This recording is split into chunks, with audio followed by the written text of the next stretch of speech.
slowly but surely, after like 10 years, learning lessons of cars. Rule number 1, never say the car did well, because it's gonna break. Lesson number 2 is whole ass everything.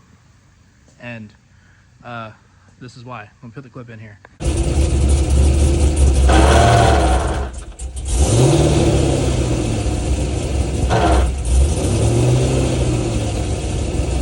So like a year ago, I think I made a video about it. The diff in my Corvette kind of took itself out, and it was a big hassle to get it fixed. And then I got it tuned like a week later, and everything was fine for the 6,000 miles I put on it in that year span. It's literally been a year almost to the week.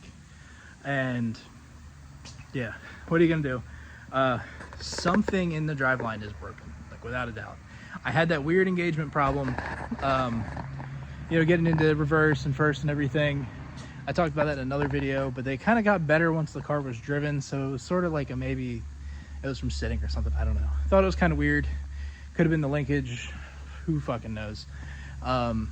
Turns out, I don't think it was any of that. I think there was a major issue going on, and I managed to kind of get through it. Driving it as much as I did probably made it all significantly worse. So I'm kind of hoping there's no catastrophic failures. You know, like the trans is rebuildable or anything like that. I don't want to find out I need a case too, and then this is really fucking expensive. But my big regret is not getting the transmission rebuilt when I had the diff out. That was part of my original plan. Like, the plan was to tear it all apart and get it 100%, because taking that torque tube out and that rear subframe is a giant pain in the ass. I don't recommend anyone do it unless they absolutely have to. And, you know, I've had to do it 3 times in a year. So, like, yeah, or once a year for the last 3 years, I guess is the better way to say it. Yeah, so moral of the story is do it right the first time. My trans didn't really seem like it had any issues at that point, but it did have like 120,000 miles on it. It made some boop, boop, boop, boop, boop, boop, boop, boop noises in neutral, but it had done that forever. Like, since I had the car with 64,000 miles on it, it made that noise. Obviously it's not good, but for it to last that long, it clearly wasn't hurting anything either. Yeah, so I don't know. That noise comes when you're letting the clutch out, like when you hit the bite point, as people call it, or used to call it. I don't know if they still call it that. That's when that grinding noise starts. And once you're fully off the clutch, that noise goes away. So I think it's something in the clutch. I told myself if that torque tube has to come out again for any reason, meaning the trans or the clutch, I was doing them both. I'm done pulling this thing out all the time.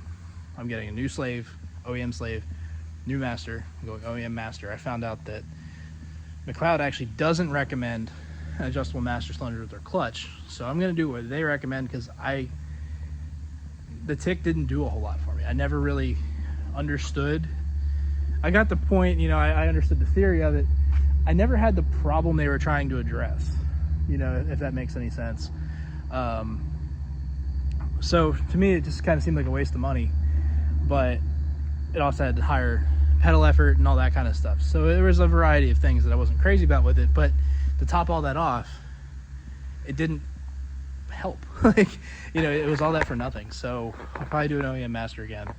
And worst case, the OEM master doesn't work, or I start having issues at, you know, wide open throttle shifts or something, then I'll put the tick master back on.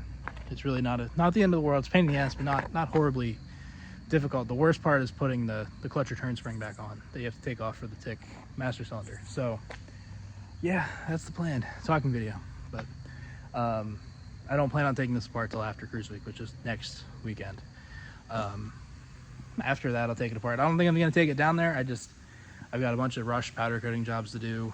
In the interim, I'm going to have to take it apart, send the trans out to get rebuilt. I'll probably send my clutch out to McLeod to get rebuilt. They do offer the rebuild service. Got to call them and see what the timeline is. If it's super long, I'll have to buy another clutch and rebuild that one and sell it. Things like that. So yeah, thanks for watching. Next video should be a teardown, I guess.